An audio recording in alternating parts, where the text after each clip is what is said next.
right, take two. I want to offer my respects to our hosting state and all of the traditional leaders of our land all over Micronesia, all of our leaders here at the national government and at the state level, and to all the women. Please give yourselves a hand.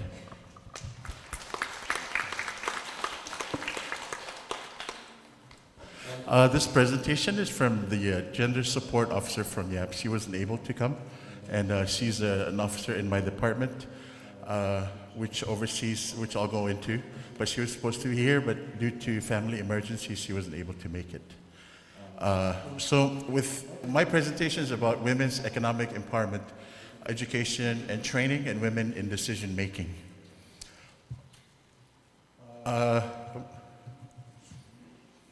Sorry, maybe we have a little bit of technical issues, but some of the barriers that we have in past, I was discussing this with my delegation from YAP. In past, males in YAP were encouraged to go to school, while girls are encouraged to stay home and learn domestic practices, cultures, and traditions. But today, that case is changing for YAP, and I believe it's changing for a lot, because having spent some time, or half of my life in the States, I've seen a lot of Micronesian ladies in school. So please, let's give us a round of applause, because we're making some advancements.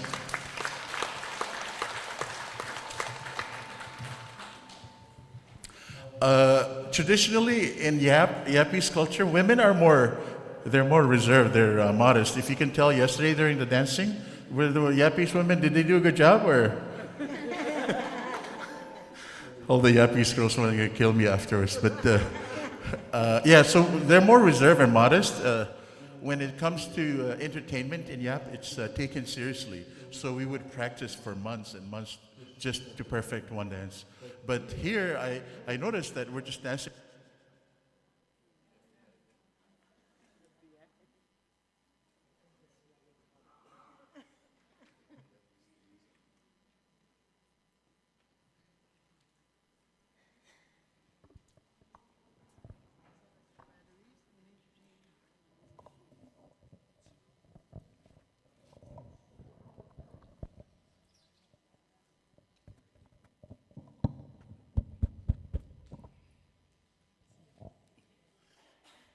I think that's the Yapese women's black magic on me. At least my last bullet is a major component. This is, from my point of view, personal point of view, is having children at a young age. That's one of the barriers for YAP. When I was in high school, I graduated in 2001. I remember that when I graduated from high school, there were only 2 girls that got pregnant. But today, I think the numbers have gone up, and I'll let the health department go over that. So those are some of the barriers that I personally have seen. I'm not sure why my bullets are... but anyways, bullet number 1, awareness. I believe awareness is a powerful tool for humanity.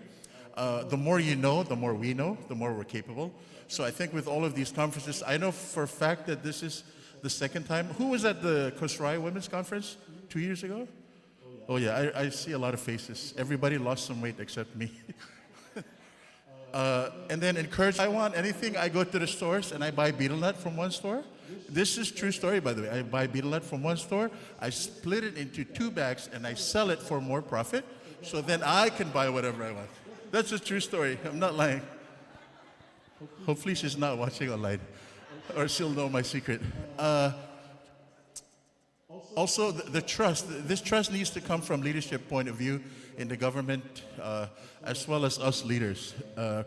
We can wait for legislature to enact all of this, but us, let's say for myself as a cabinet member in YAP, there are changes that I can make at my level. And thanks to the conferences 2 years ago, I wanted to share some of our success stories in our department with all of you. So if I may.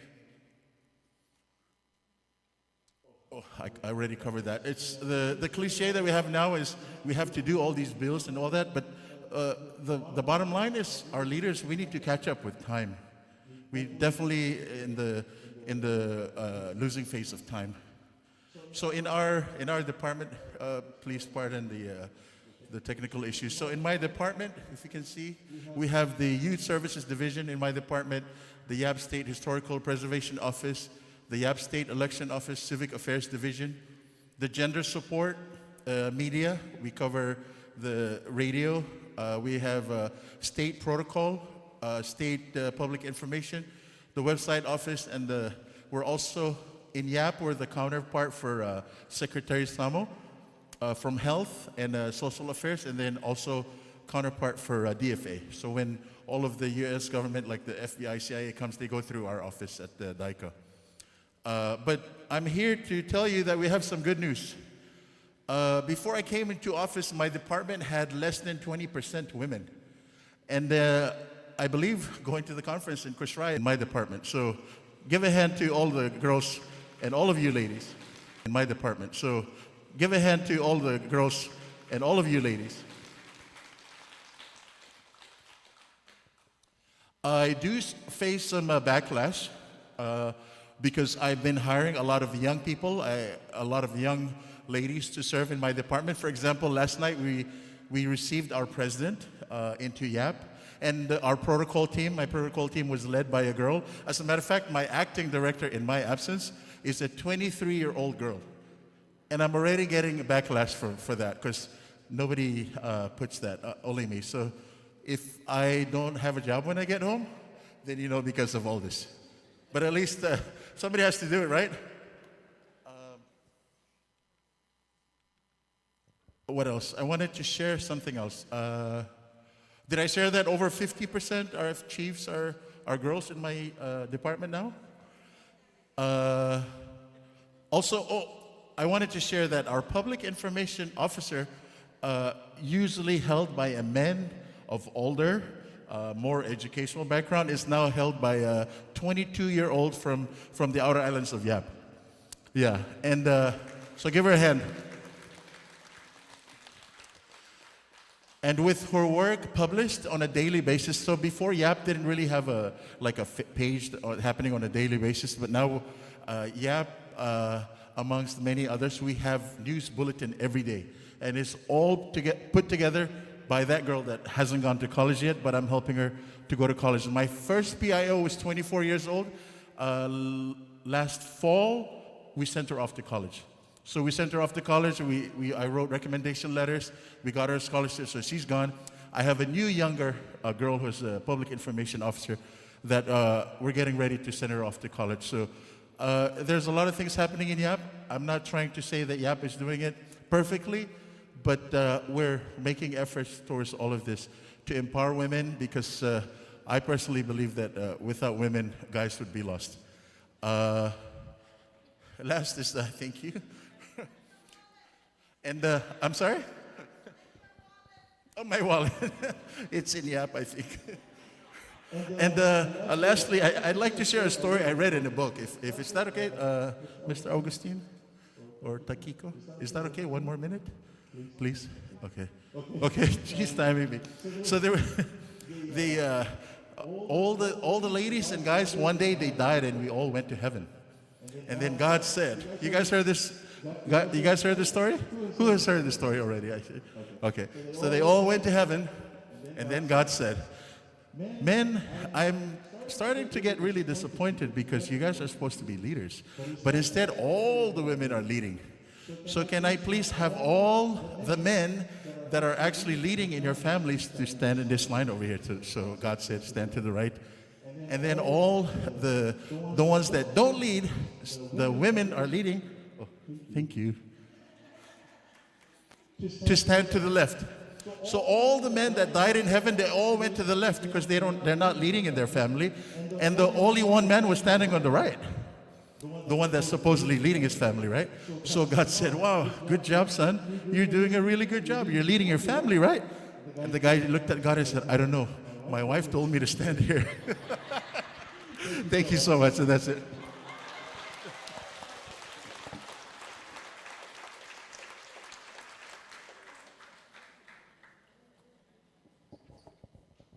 Thank you, Director Alex. Let's give him another round of applause, please. And please help me in welcoming our next speaker, Hejan Ruben Sedik.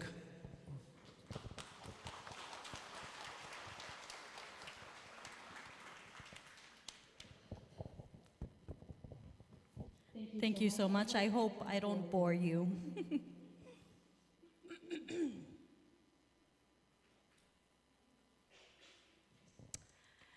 Good afternoon, everyone. Please allow me to begin in my mother tongue as I lift up words of prayer.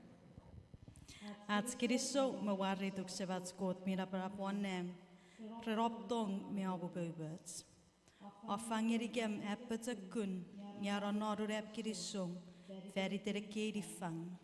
Irep king and me wamot fagonoririan, ekoebe toang, ekoebe kokon non KIEKI and sawang. E karir me tierikits war internet war veritere ko rakop serigits. E kiriso be war reduk en sabukuti. Watigor of feyuts of sarra medicine e keewin war ki robakabas memwen igereng. Usurem noop torkure kesewet en neuroem ne wesi bepiti e KIEKI no sarra mebirid pure KIEKI be feyuts. Noratsmu eterreges fabiri ekeewin ngeriruts. Veritere koyotek esedo non kapas watigor feyutsun. Medicine watigor ngok noite no mweraben Jesus Christus at son neberevat sabon. Amen. Thank you so much. Our language is our identity. And I wanted to begin that way because just as the KIEKI is woven from many strands, so too are our words, our voices woven together, honoring both our ancestors and our future generations. My respects to our traditional and municipal leaders upon whose land we stand. To our state government leaders, our national leaders, our sponsors and donors, but most especially to the ones who birthed society. Our mothers in this very room and those who join us virtually. It is through you that we live, we learn, and we carry forward wisdom that sustains us. Today, we also celebrate the adoption of our Chuuk Constitution, a foundation of our identity, our governance, and our future. Constitution Day is more than a commemoration of law. It is a celebration of the vision and courage that gave shape to our self-governance. As we honor this Constitution, we also honor the women behind the leaders who made this possible. The mothers, wives, sisters, and daughters whose strength, counsel, and sacrifices carried our leaders forward. They nurtured the families, kept communities strong, and gave the men who drafted and ratified our Constitution the grounding to lead. The Constitution is the voice of people, but it is the women, steady and unseen, who have always carried the voices in their homes, in their communities, and in their unwavering support.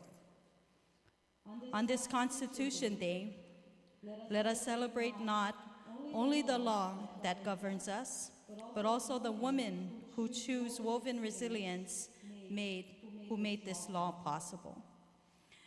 I was tasked as a panelist to speak on today's theme, women's economic empowerment, education and training, and women in decision making. When I first reviewed the panel, my soul nearly ran away. My humble respects to the trailblazers and inspirational women I sit beside this afternoon, and gentlemen.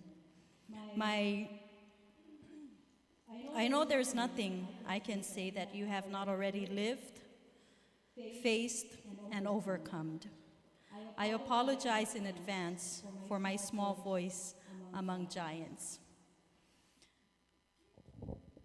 Yet, as I stand here today, I speak not only for myself. I speak on behalf of the youth, my brothers and sisters who I carry into this space. I speak for the business community of Chuuk, striving each day to keep opportunity alive. And I speak for the tireless hands of our farming fathers and mothers, whose sweats sustain our families and whose resilience deserves our honor. Instead of trying to teach what the panelists already embody with their experience, I will use my time to speak on encouragement for the youth, support for business community, and on honoring tireless hands of our farming fathers and mothers, and a few proposals. To the youth, my brothers and sisters, please walk into conferences like this, where you will be nurtured not only mentally, but spiritually. There is so much knowledge around you. Please pay attention. Be intentional with your time, with what you say, with what you do, with who you are, and who you spend your time with. Just as we let our young ones guide our boats safely towards land, we must also allow to guide into the future. To our business communities, I stand with you. Every day, we strive to keep opportunity alive for our people. We are not just shops. We are places of livelihood, training, and empowerment. We give women and youth space to lead, to grow, and to stand on their own feet. When government and community choose to support local businesses, we win as a state. And to our farming families, the aching hands of our mothers and fathers who rise each day to provide food on our tables, I honor you. Supporting our farmers is not just economics. It is health, dignity, and future. When we buy local produce, we are not only buying food, we are investing into the well-being of our children and the resilience of our communities. I also want to acknowledge the unique challenges facing our women in Chuuk.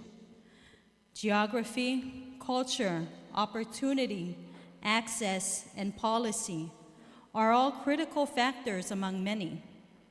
Our women are dispersed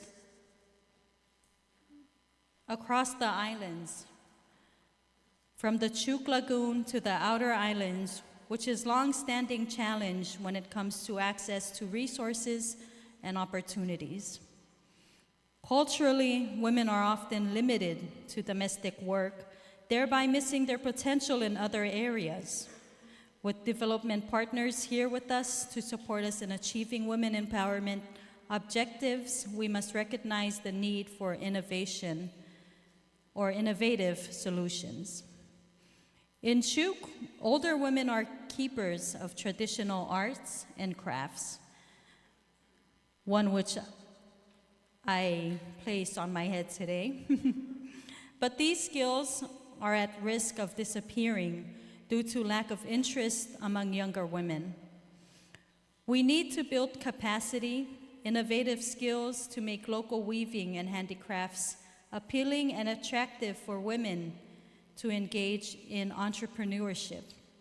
With 40 municipalities separated by ocean, access to development training is limited, and women in outer islands are often left behind. So I would like to propose the following. We need government policies that enable women to access capacity building opportunities in the areas such as industrial production for local food products with long shelf life, support for wellness programs that teach financial literacy, and self-reliance lifestyle. We need an education that empowers women to understand the system that governs them, including the political system and the policy development. We propose that both state and national government commit to creating intentional spaces for youth participation. Youth must be included in conferences, consultation, and decision-making platforms. This is not only to nurture the next generation of leaders, but also ensure that policies reflect the voices of those who will inherit the outcome. Just as we allow our young ones to guide canoes safely towards land, we must also allow our youth to guide us into the future. The private sector remains the engine of opportunity for our state and nation. To strengthen this role, we propose that Chamber of Commerce the Chamber of Commerce be formally recognized as a procurement tunnel for goods and services. Government contracts and purchases should first prioritize locally registered businesses, ensuring the state and national funds circulate within our economy. By empowering the Chamber in this way, we close gaps that allow foreign entities to dominate while our local businesses struggle. We propose the reintroduction of school feeding programs across our islands with a strong and local foundation. The meals must prioritize food grown on our soil by our farming fathers and mothers. This creates a win-win. Students receive healthy and nutritious meals while farmers are guaranteed a stable market for their products or produce. Investing in such programs improves children's health, strengthens food security, and restores dignity to the role of our farmers and nation builders. This proposal is rooted in reciprocation, supporting youth, businesses, and farmers who in return sustain our society. By opening spaces for youth, empowering the Chamber of Commerce and Procurement as a procurement channel, and reviving school feeding with local produce, we not only empower women in decision-making, we also weave together a stronger, healthier, and more resilient FSM. I ask our mothers to continue to support nurture and pray for us, for you are the foundation on which we stand. I ask our government to fuel the engine of growth, the Chamber of Commerce, where our businesses create opportunities and strength for our people. And I ask our youth to take the woven mat, the KIEKI, and raise it as a sail of our canoe to lead us into a brighter, healthier, and more resilient future. Kiriso Zampur.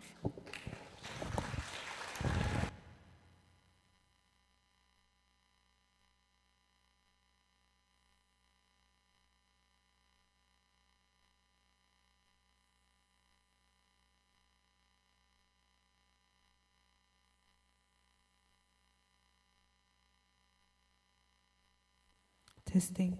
Kiriso Tapur Eitan.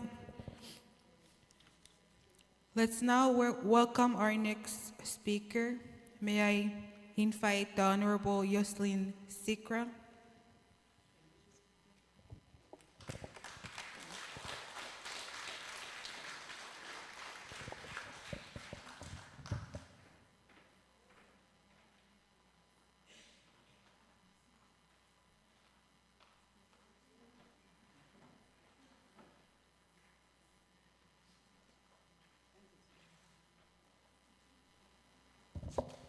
Testing, testing. Tiro, Fairo, I'm still learning how to walk and look and stand like a congresswoman. Greetings to you all, the traditional leaders, national, state, municipality, and all levels. We have with us this morning, and some of you remaining, the diplomatic corps. My respect to you all. Kulana sinkat ke mo lak mo lash na kayewa ke kat kain ta kayani ke how saying walil saying en kapain ay taile ke makateni nakten shaman. We gathered today as women, men, development partners, supporters, youth, and many others to take part in the 2025 FSM Women Conference. I heard earlier today with our eloquent speaker, Lieutenant Governor Movic, mention the poet Maya Angelou. And I also brought another line from Maya Angelou, and I felt it, so I wanted to share it. When she wrote, "I came as one, but I stand as 10,000. Before us, you remember Dr. Vita Acapito's killing. Before us women, you remember KIEKI Stinnett. And I remember Susanna, so in that wheelchair, and she's still here. I remember Marstila Czech. Some of us, senators that got elected, and Lieutenant Governor Movic, and my childhood friend there, Rutina Chana, she talked me into running. That was the FSM Women Conference in 2018. Two of us got together. That was in Bombay.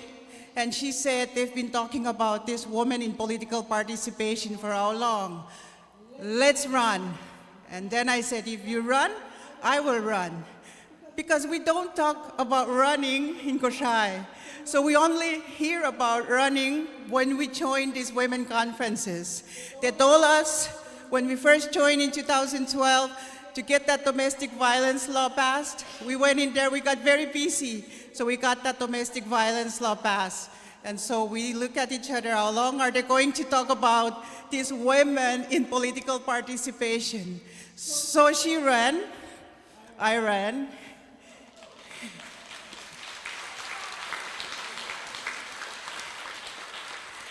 She said she has her petition to run ready. She just need me to pay for the fee. And I said, oh, you're gonna make a fine politician. She made it. I keep running and running and running. Like a broken machine. I cannot stop, no more break. I kept running, running. If they did not create that forum, this platform back in 2010, then I would not have introduced myself into that 2012 Women Conference, FSM Women Conference that was held here in Chuuk. And at that time, they told me, I'm going to be a rapporteur. I asked Marstella, what is that? She said, you're going to be writing the notes that everybody talked about. And then I said, how come I'm writing notes and it has such a fancy name? How long? They don't pay us. And then I said, you mean to say we're working for the love of the country? She said, yes. And we worked and we worked. Women, you don't know how much we love this country. We didn't know we really loved this country. At least I didn't really know I love all of these women, except at the time when you get banged up and you get resisted as a woman, but you keep fighting, fighting, fighting because of your love of the country, your love of your family, community, state, municipality, and love of these women. At the beginning of this conference, I was sitting over there, and I was so glad that I did what I did, because then I wouldn't come back to you women and say, I failed you women. I apologize. But I come here today, standing here before you, women, beautiful women, we made it.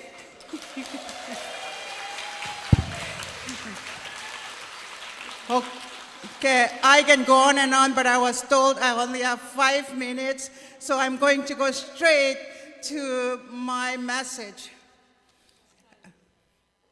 It's time. One-liner.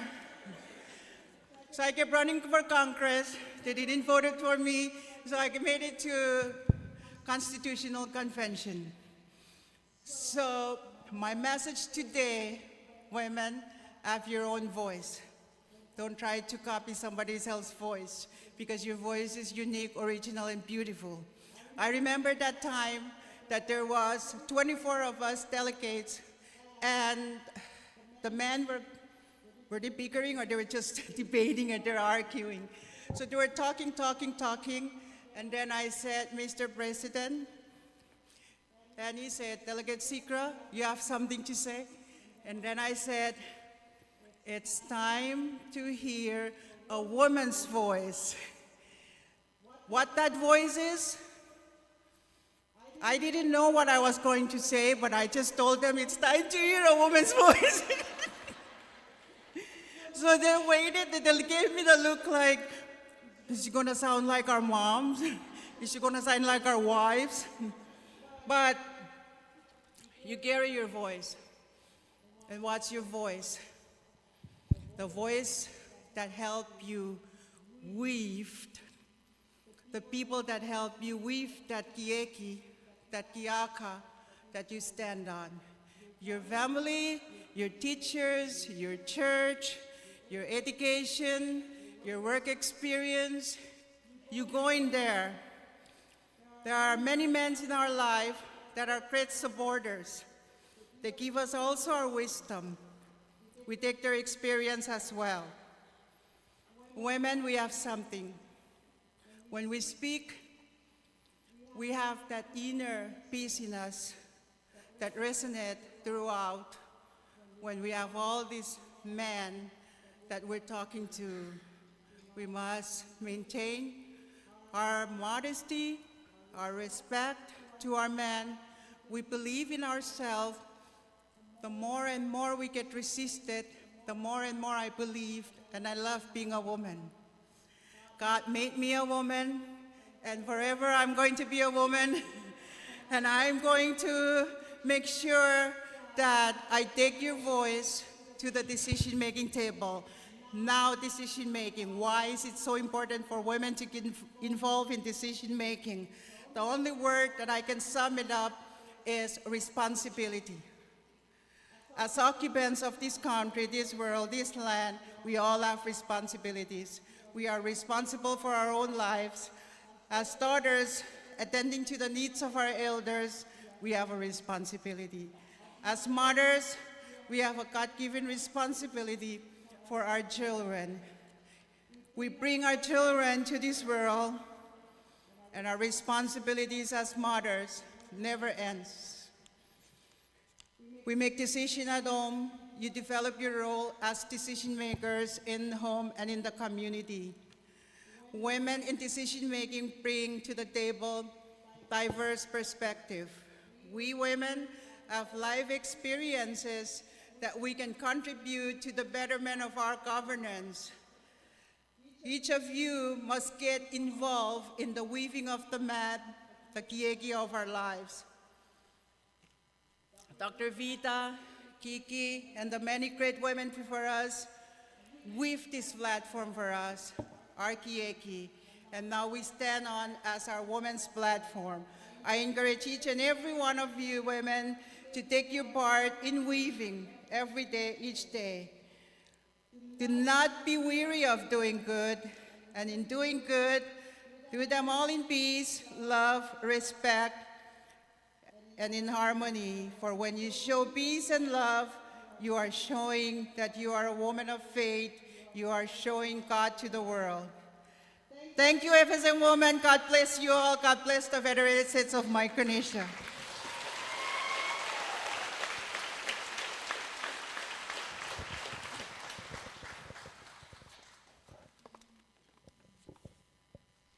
Thank you very much, Honorable Congress Lady Sigra.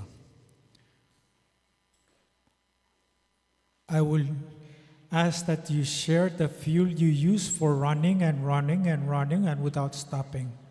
We want to get that. My car, I need to pay gas. If you can share that fuel, we'll make these gas stations go broke. So thank you all for your very comprehensive presentations and talks. If I may invite Director Alex back on the board, you have really good jokes, so we want you back here, please.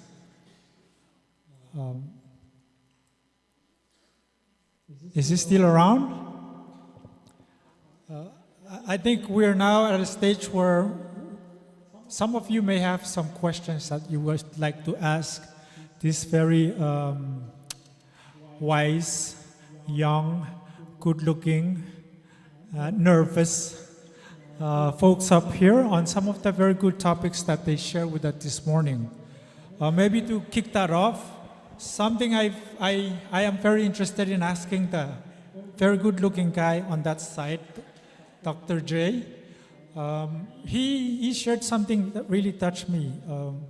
The number of victims to NCD since 2014, when the NCD summit started, has not gone down. It keeps going and going. I'm not sure what battery is that, if it's Duracell or what they're using, but it's skyrocketing. I would like to ask if there is any data that can show us who's becoming more of a victim to NCD, if it's men or women, Dr. J. Do we have that information or no?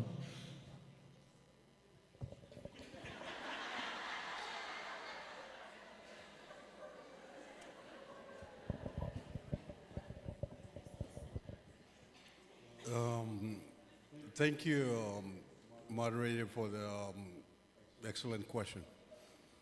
Our data shows that they're a little bit higher in women than men.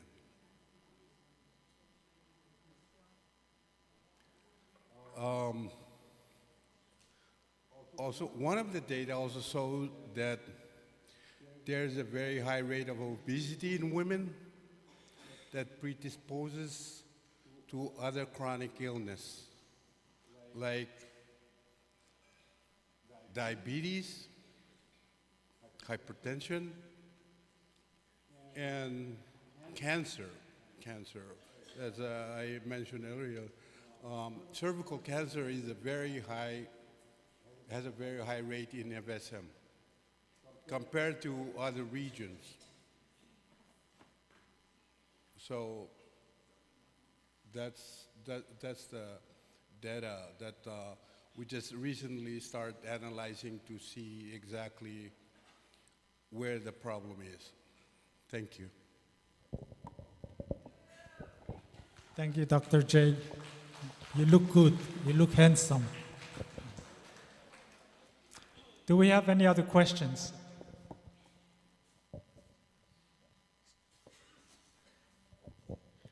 Thank you very much, MC, for allowing me. This is not just from me, from many. We know that we women come in different sizes. Some are tall, some are short, some are very, very big. So we, the big ones, we're just a bit not clear how the screening for cervical cancer was done among those different sizes. We think it's a difficult task, just imagining it. But I'm sorry, we were hoping you will be a female. So you won't be uncomfortable sharing. That's just one question that I wanna give you, but you can answer later on if it's difficult for you. When you do it as self-testing with your size, that's the question. Thank you.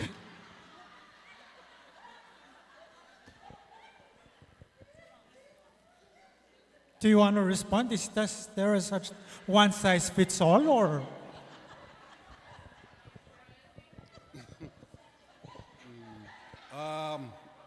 let me take a stab at the question. Huh? Okay. As physicians, previously, we, as doctors, we see them in the hospital.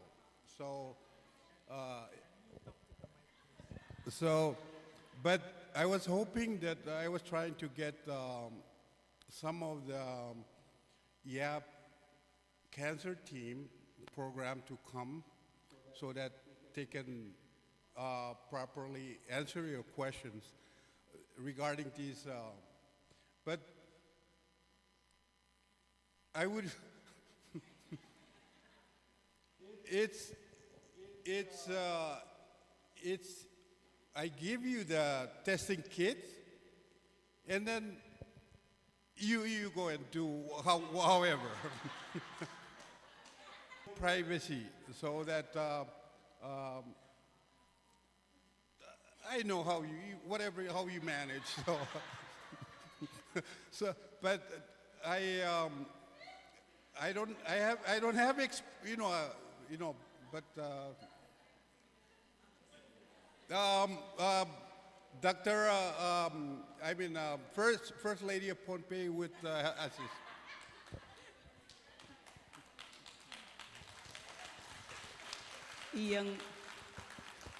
Yeah, I'm very sorry giving that question to a male and talking in front of all these females and other ladies online. Just to respect, because it's, in our culture it's very hard to talk about this, but I just want to let every ladies know that, there's a test now that's available, and I'm sure it's going to be coming soon. Hopefully, we will keep fighting for it.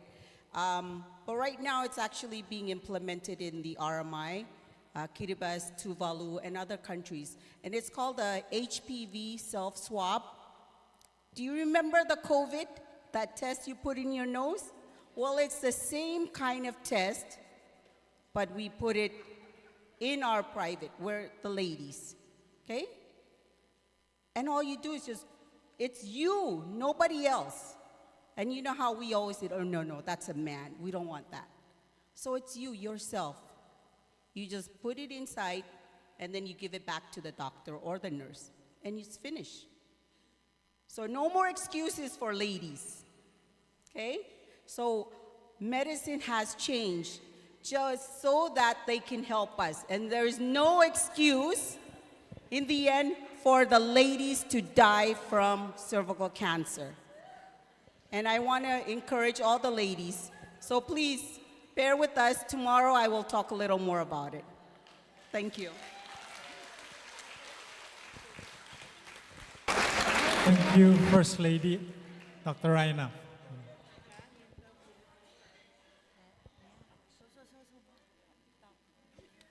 Okay. Can we also ask questions in the other field? I know he looks good, but,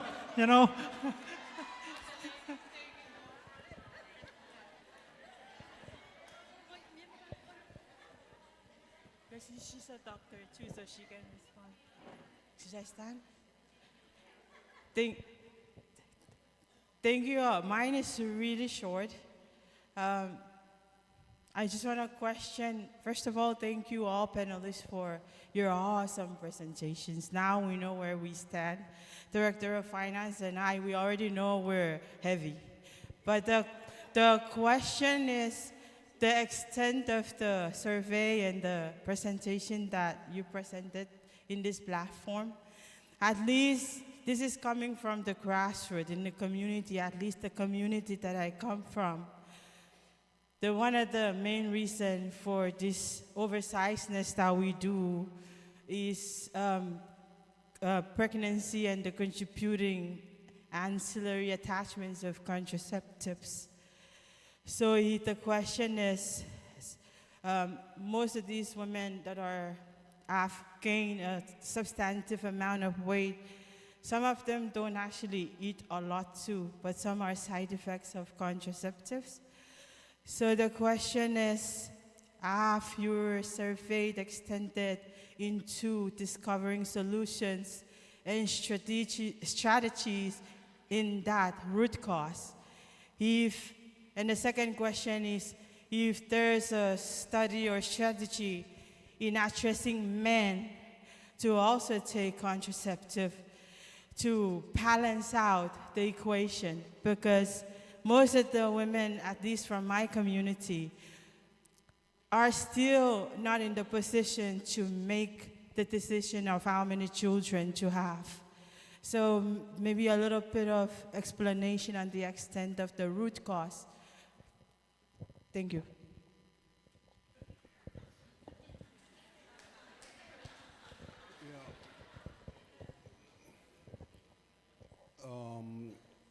Moderator, could you refine the question? I'm not sure I'm getting. Sure, sure. So let me try. Number one, so just imagine if I'm a girl, I go get a shot so I don't have so many children and get pregnant often, and I'm getting side effects from that, like overweight, beat up my husband, or things like that. Has there been any studies conducted or researches into maybe remedies toward those? That's one. And then the second one is coming right to you.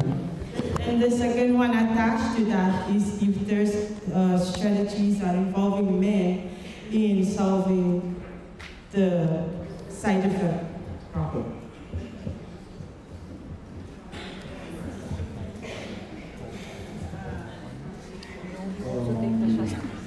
I have to stand up.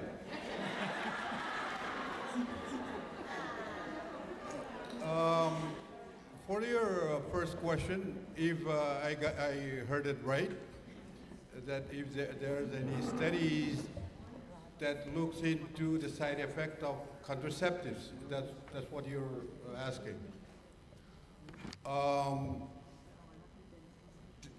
There, for FSM, not that I'm aware of, but there are studies that are done in the more developed countries that they are published. But I'm sorry to say I haven't read the results of what those are.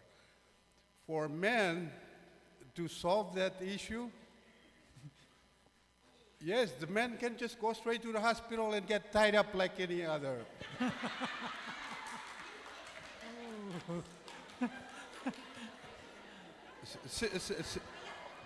It's not funny.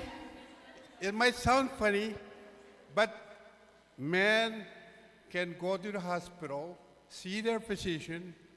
It's just an outpatient procedure, so that they don't make any more babies. And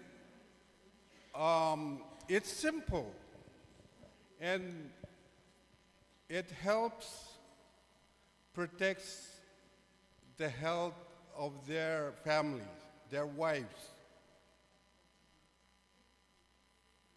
Because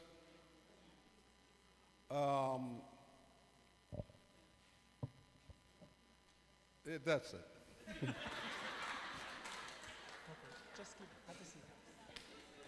Any other questions? Maybe we'll take one or two more questions.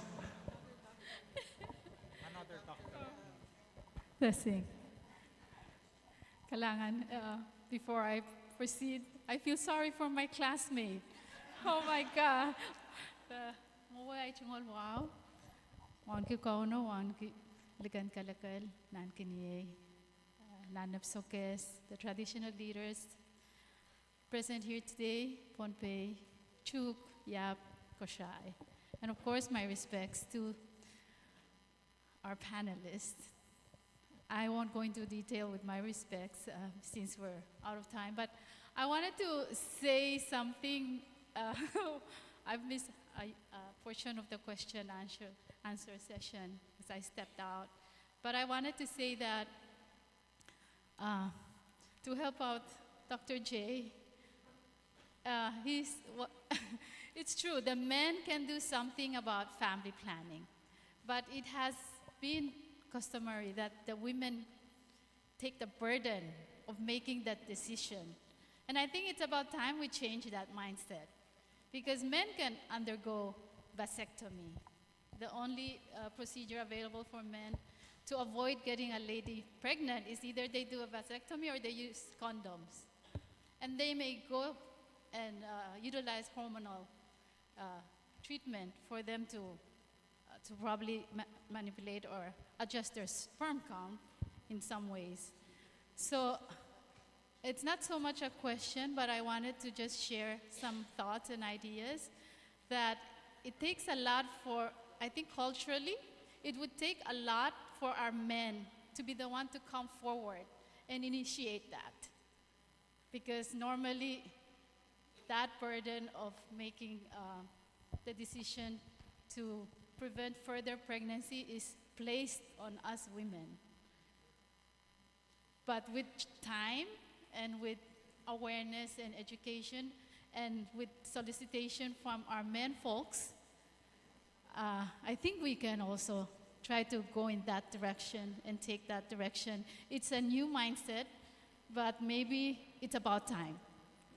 And we're talking about barriers. We're talking about overcoming cultural mindsets, behavioral mindsets, social norms. And right now, Dr. J is in a position to educate the men, not only the women. So I would recommend that direction in one of our approaches. And while I'm at the subject, I would like to talk about the NCDs. Women being the agents of change. I know we've had numerous conferences, numerous workshops, numerous awareness initiatives, a lot of outreaches, and yet our data and our statistics show that we're still going upward. It's not going downward at all. And it's very alarming, very concerning, and sometimes even as physicians, we feel so helpless looking at the data. And every day we lose somebody that we know in our community. It's like daily we lose people that we care about or we know about. And it's just something that, strikes me that we need to take drastic steps in this. We say that women are the agents of change. I personally believe that as a mother, and as a mother of my family, and a mother to the community, and a mother of the nation, it is upon us to instill in our children, for us to reverse this trend, we should start them at a very, very, very early age to adapt to new mindsets and new behavior, new lifestyle. And I believe maybe that's one of the things we should do. Start them early, at home and in school. I'm happy to say and share that the committees in Congress, the social programs and social aspects, the committees are headed by women. We have Chairman Conman as the Chair Lady of Health and Social Affairs. We have Chair Lady Zigra, who is the head of climate change. And yours truly, who recently got the Committee on Education because of the unfortunate passing of our colleague, Chairman Rusumal. So this is education, health, social affairs, and climate change. These are all critical issues. And we are the only 3 women. The rest of the committees, of course, they're as important, but these are social aspects of our lives that I think as women, we can work together and implement policy changes and collaborate with, our leaders, women leaders, of course, the men too, but now that we have women, we're happier. We have connections, we have bridges, and we can all work together for a common cause. So, yes, we have everything in front of us. We've been talking about it for decades and decades, but what do we do? And I think that's the whole point that I want to see. We had a conference 2 years ago in Koshai.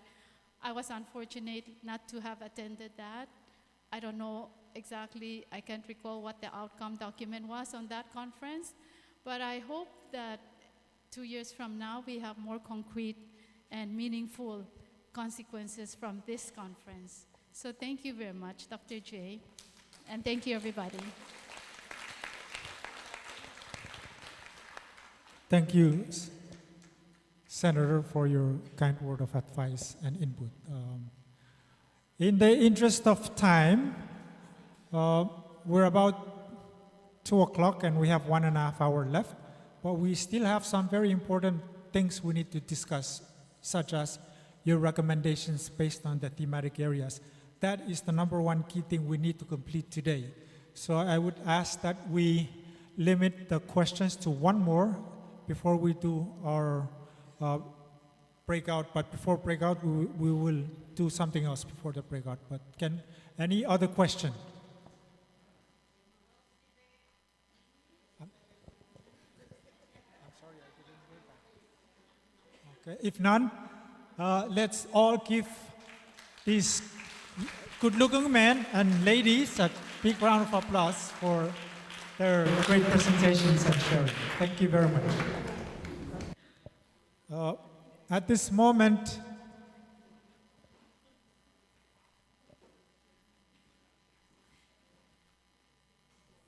you wanted to say something?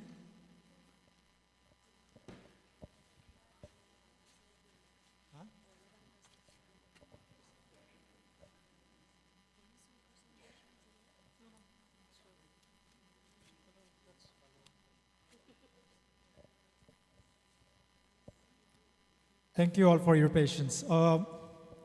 Before we take our break, or 5 minutes break and go to our breakout, there is a great publication that we want to launch before it's going to be short. Having said that, I would like to invite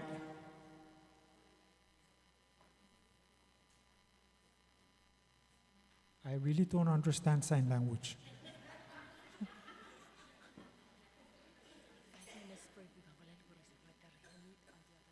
Which secretary?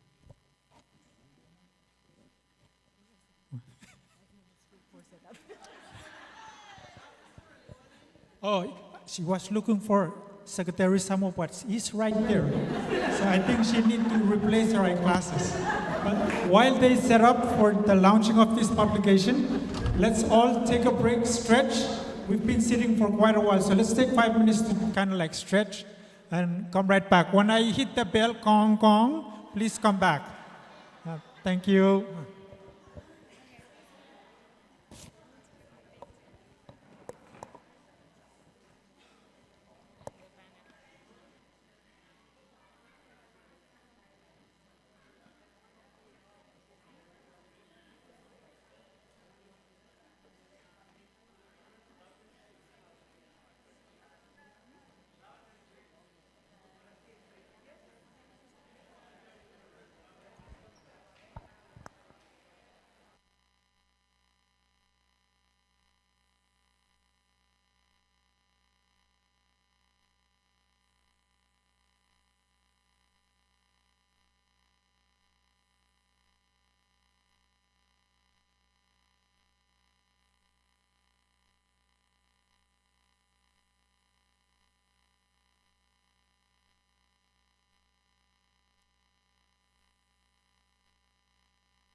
Romantic danger, you done shook my body all over.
check 1 2. Mic check 1 2. Mic check 1 2.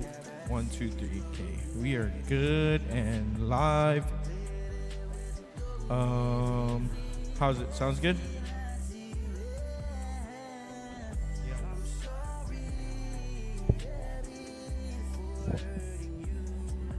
Mic check 1 2. 2025 National Women's Conference. Maybe we'll put it up in a bit.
Yes.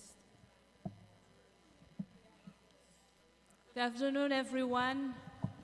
While we're setting up, may I ask that the panelists from each delegation prepare when I announce for them to come up, please make your way up. Thank you.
in tears, slowly regretting the times that we spent as I try to forget. Each and every night, as I lie and close my eyes, I cry because you lied.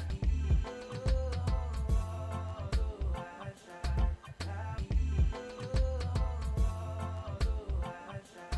now it's just a wasted time. 'Cause now I know you're leaving me. How do you sleep? Telling them lies. Girl, you lied. I cried some more. How do you sleep? Telling them lies. Girl, you lied. I cried some more.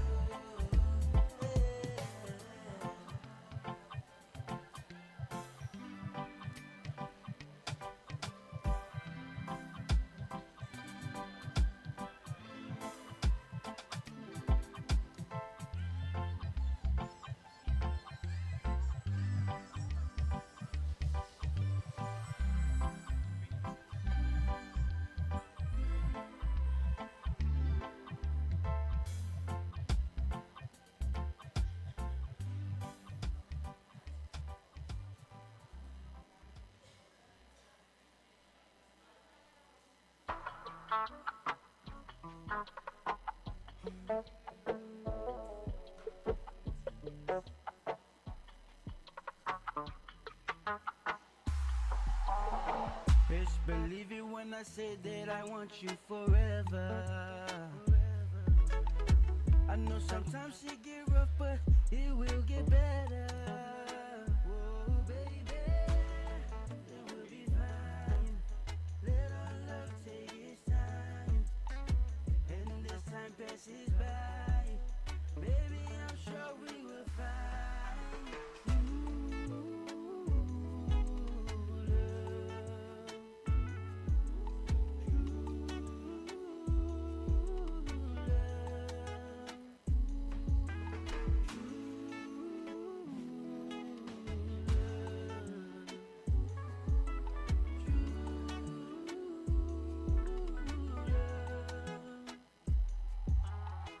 Just believe when I say that there is no replacement for you, girl.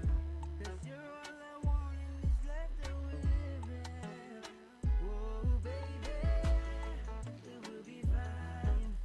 Let our love take its time, and as time passes by, baby, I'm sure we will find.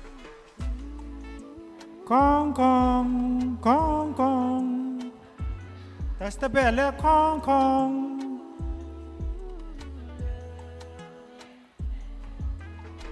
Cling cling.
I'll invite.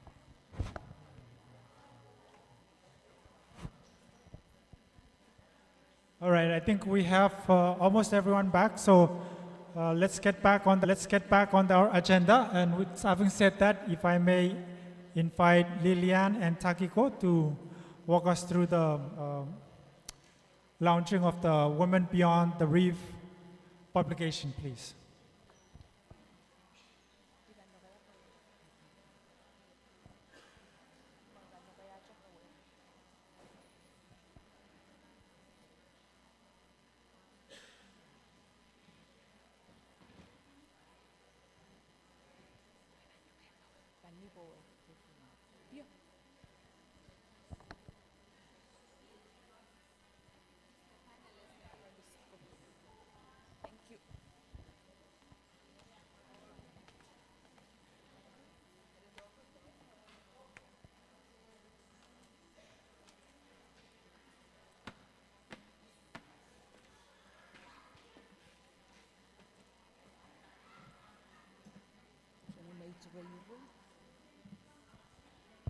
Test this. You know, I feel so tall.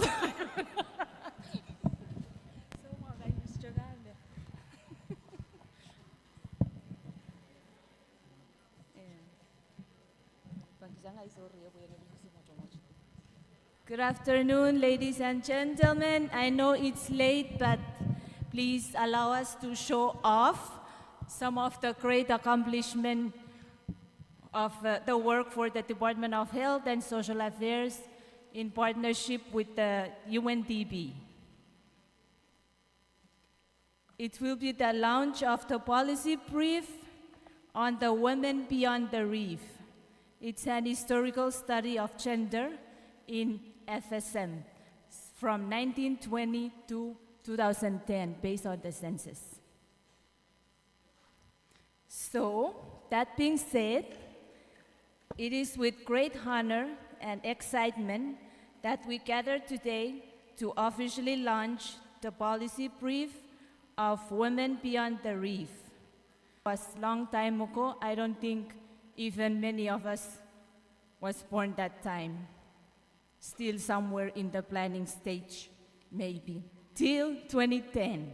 It highlights both remarkable progress.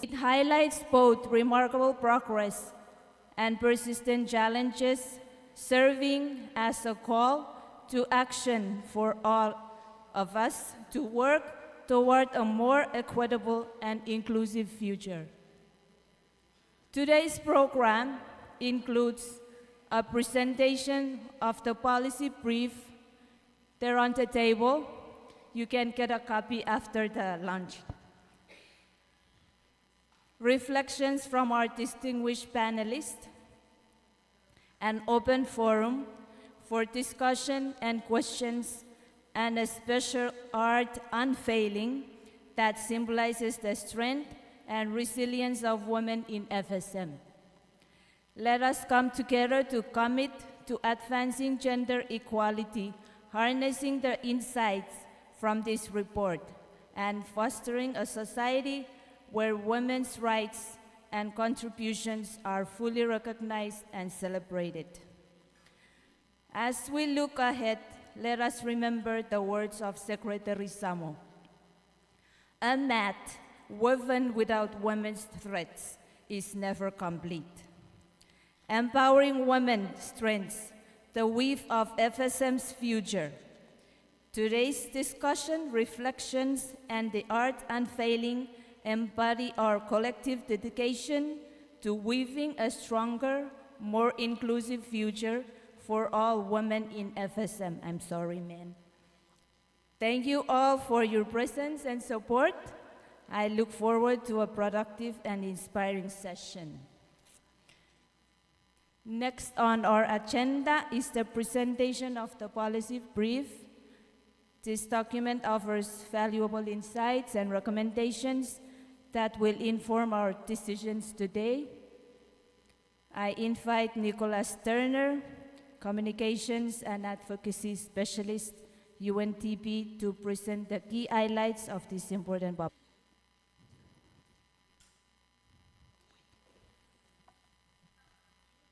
Hero, please play the video. Countdown, 3, 2, 1.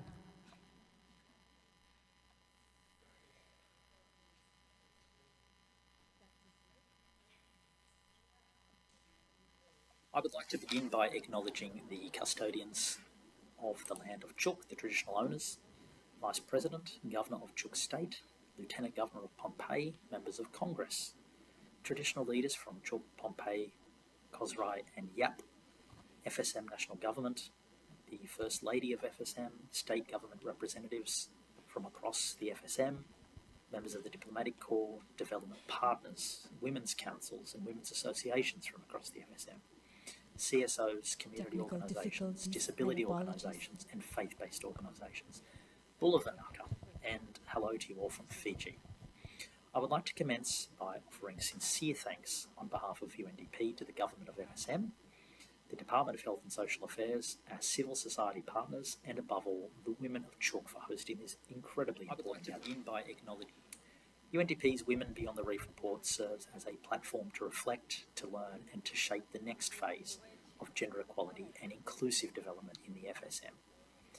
In this report, you will see yet again the custodians that have always been the land of Chuuk traditional owners, whether they be caretakers, leaders, state, or drivers, government resilience, members of Congress, as the traditional leaders from Beyond the Reef highlight, Kozrai women across the FSM, FSM National Government, continue First Lady of FSM, state government representatives. This is why today's discussion, the FSM, and this gathering members of the Diplomatic Corps, development partners, women's councils, and the report derives from a historical analysis, CSOs, community organisations, disability organisations, and faith-based organisations. This report, all of them, and this project, and both hello to all thanks to the generous support. I would like to commence partnership for sincere thanks. The report is a entrepreneurship project. However, in this wage gap still exists, and this entrepreneurship project. However, in this wage gap still exists, and this project is high, and barriers to decision support persist. India UN Development Partnership. And finally, on migration, and the report is a strategic summary and recommendation of the brain drain that come from nearly a century women have left from gender dynamics. And while remittance associated with families across FSM risks lose their future, it is not just a reflection of the past, it is a blueprint for the future. Development partners as the program summarises the FSM were traditionally anchored within the reef, embracing the fluidity of beyond and pushing past boundaries found in education, both in workforce participation and in the diaspora. However, a part of progress is happening at home, but there are still the challenges. To best support their needs, we must meet three key findings to highlight anchoring within the FSM, education opportunities, women in FSM, this men flow and school flow, people and higher education points of connecting. And this alone has been transformational, opening pathways in leadership and across the empower women as integral in economic empowerment. More women are engaging in public administration, in business and entrepreneurship. We can create. However, wage gaps still exist. Unemployment is high, and barriers to decision-making not persist. And finally, on migration and continent, and a term that we see often used, the brain drain. For 40-plus years, many women have left for opportunities abroad. And while remittances support families, FSM risks losing future leaders unless more opportunities are created at home. Development partners and programming in the FSM require a strategic rethink, embracing the fluidity of people and their experiences. Women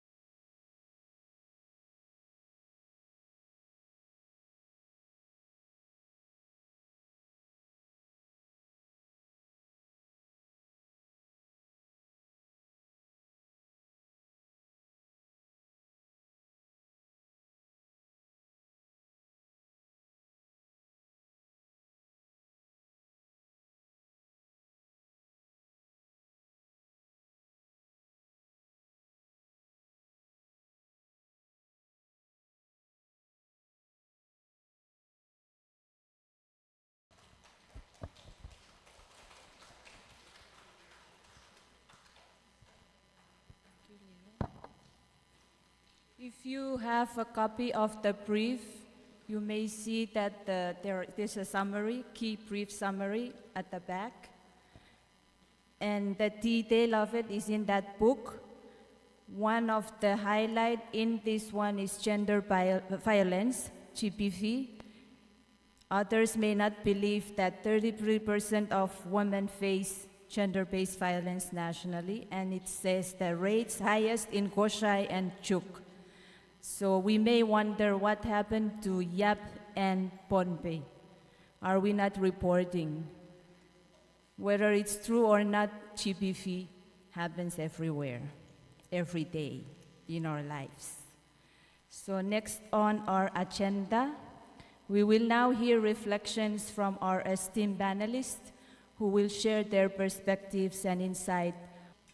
Invite whoever is assigned from each delegation to please come on stage. Don't worry, it's you have just share experience and your thoughts on the questions that we might ask regarding gender movement in FSM. It includes economic participation and livelihoods, gender-based violence and protection systems, political representation and leadership, access to health and education, climate change and environmental vulnerability, and diaspora engagement and youth contribution.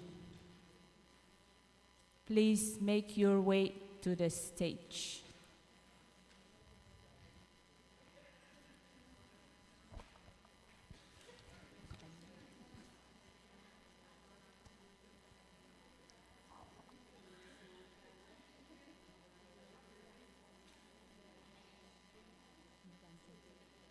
Yep, youth.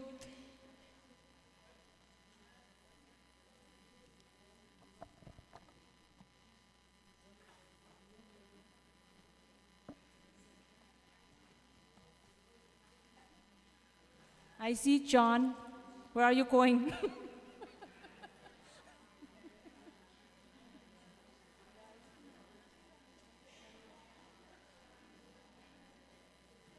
Koshai. These are the same thematic areas that were in the program, so you can assign anyone to just come and share their perspective and views on the thematic areas. It's almost the same.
Youth representative, please. Yeah,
Please make your way up to the stage.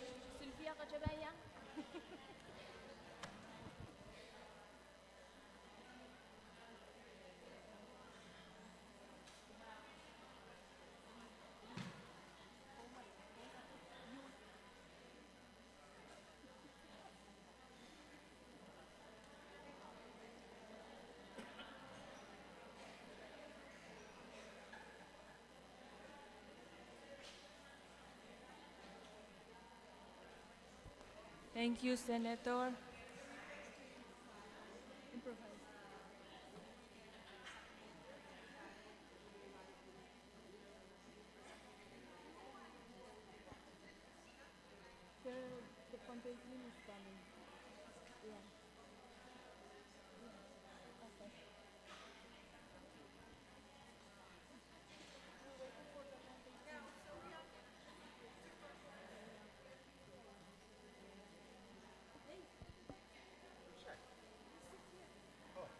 Please, panelists, make your way up to the stage.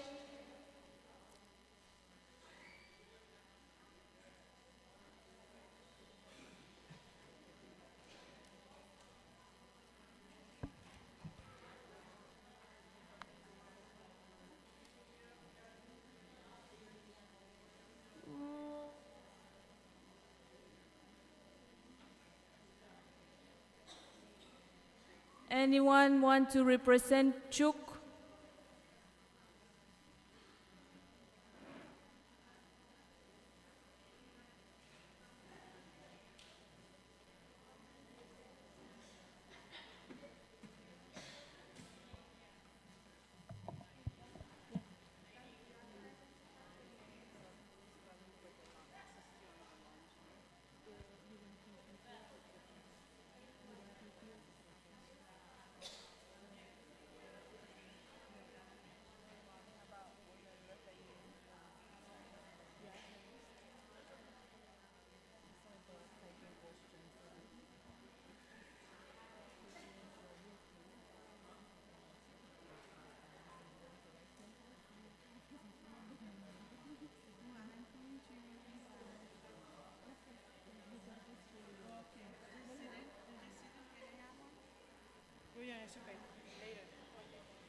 So I guess only Pohnpei and Yap wants to share their views and experience on women in FSM movement.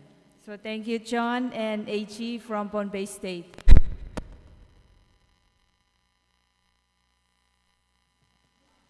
Testing.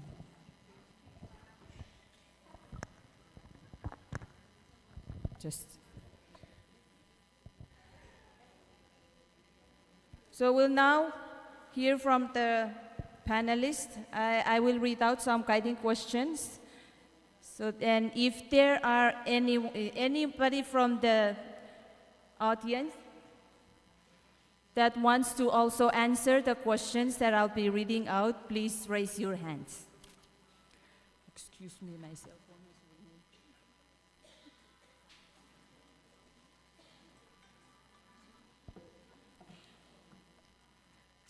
Question number 1 is on economic participation and livelihoods. Across FSM, women's economic contributions often happen in the informal sector, with limited access to credit markets and formal recognition. Expanding opportunities for women-led enterprises is a key to inclusive growth. What innovative approaches can FSM adopt to expand women's access to finance, markets, and business development support, particularly for those operating in the informal economy and outer islands? So your response to these questions will also go into the outcome document as recommendations.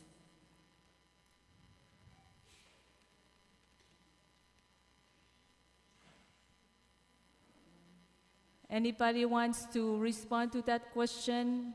It's open. Question is on economic participation and livelihoods. What innovative approaches can FSM adopt to expand women's access to finance, markets, and business development support, particularly for those operating in the informal economy and outer islands? Thank you, Eichi. Thank you, Takiko. I think I wanted to take a crack at that before I run out of this one idea that's been floating around in our communities, particularly Pohnpei. It's been a big issue. How we can support women thrive individually in their own space and with their own talents is to, as per the presentation that we heard this morning from Madame Lieutenant Governor, is about these enshrining these solutions or strategies in our policies. So one classic example that I want to share that's common in Micronesia will be copyright, trademark, that will be reflective in our policies. For instance, for our women that are making a livelihood by sewing, skirts, dresses, our policies are very weak at this point. We don't have that strong protection for our women that are innovative and creative to sustain themselves. Thank you.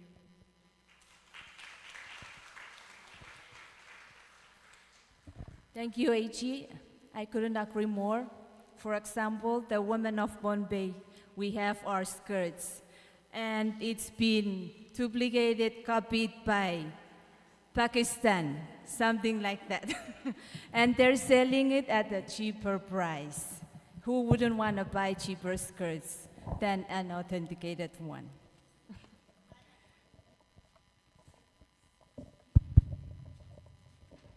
Thank you. Just to add on to that, I think the delegation from YAP, they stressed it yesterday when they did their recommendations. So what YAP was asking that this conference would endorse is to urge the government to quantify informal work that women do. Because when the government develops our numbers to determine GDP, the work that we women do at home, doing laundry,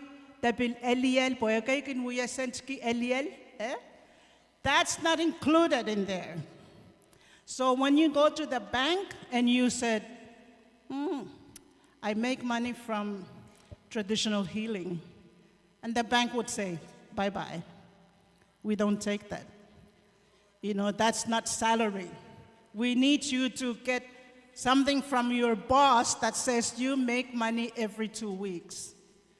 So that's why YAP was saying, because we have a lot of these people working in YAP in the informal sector, we need to quantify it so there is a value to that work so they can take it to the bank and say, I need more money because I need better beds for my clients that come to get traditional healing from my home. So we can, if we can add that to that. This is what Yap was asking yesterday. Thank you.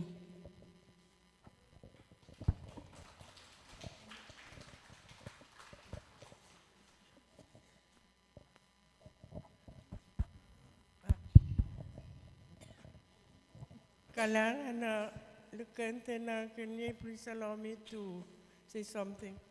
Okay, we have identified one problem that I myself, I spoke with the Speaker of the FSM Congress and asked him, how can we stop the foreigners to stop copying our skirts and sending them back to what and selling them at a higher price or whatever is like competing with our local sewers or our local homes. And his answer was, there is no law in place. So my question, ladies, what do we do?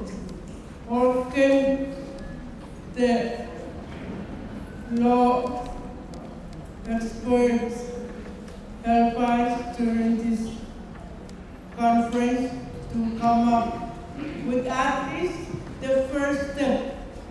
What is the first step to take to stop what we're seeing now? Kailangan.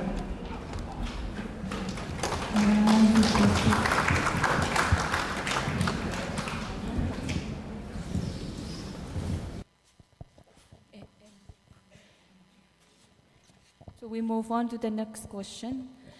Gender-based violence continues to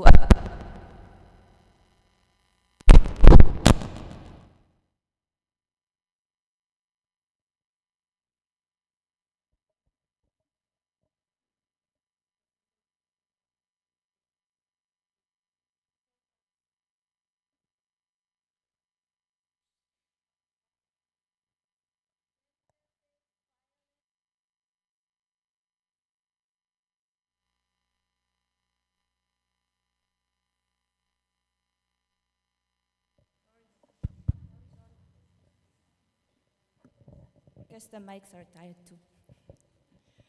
So gender-based violence continues to affect women, girls across FSM, but stigma, lack of reporting mechanisms, and limited support services remain major barriers to prevention and response.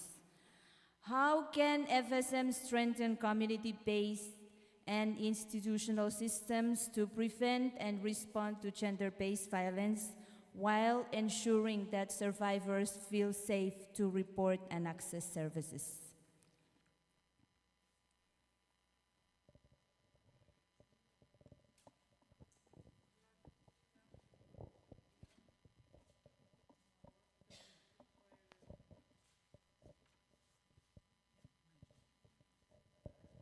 Thank you. I think we have taken the first step, like in the state of Pohnpei, Koshrai, we have the laws about domestic violence. So maybe what sister states that have not have such a law in place, maybe you can work with the women of Pohnpei and Koshrai, if Chuuk and Yap, if you don't have such a law in place. Because in Pohnpei and Koshrai, we have this domestic violence law. And at least we have taken the first step to take care of some of the problems about gender violence. So I'm not sure whether Chuuk and Yap, if they have domestic violence law yet. Kailangan.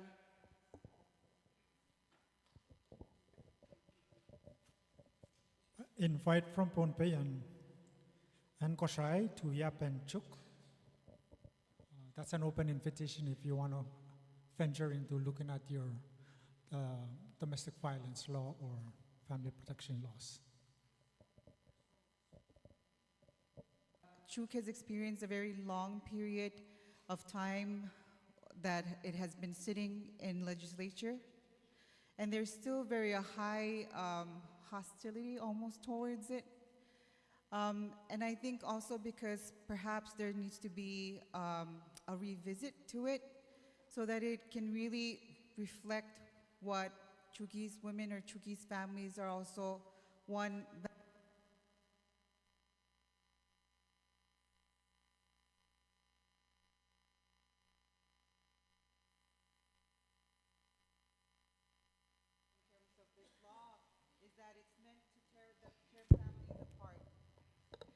there's almost like a fear that it's meant to tear families apart. As soon as a man hits a woman, oh, now that means, so we're being anti-family.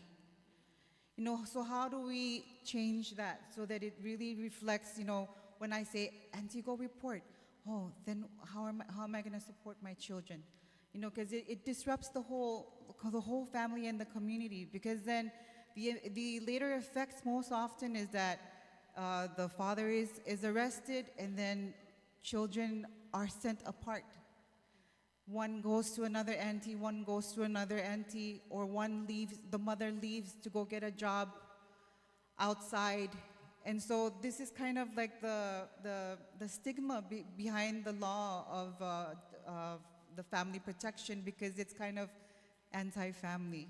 And I'm really proud of Koshai and Pompe that your communities are progressive and see the bigger picture. But here, I think in Chuuk, it's still very conservative, because it's almost the attitude of it is it's meant to break families apart. And I think the biggest thing that I hear from a lot of the older women is like, oh, but he changed. Years later, he changed. How are we also as a community?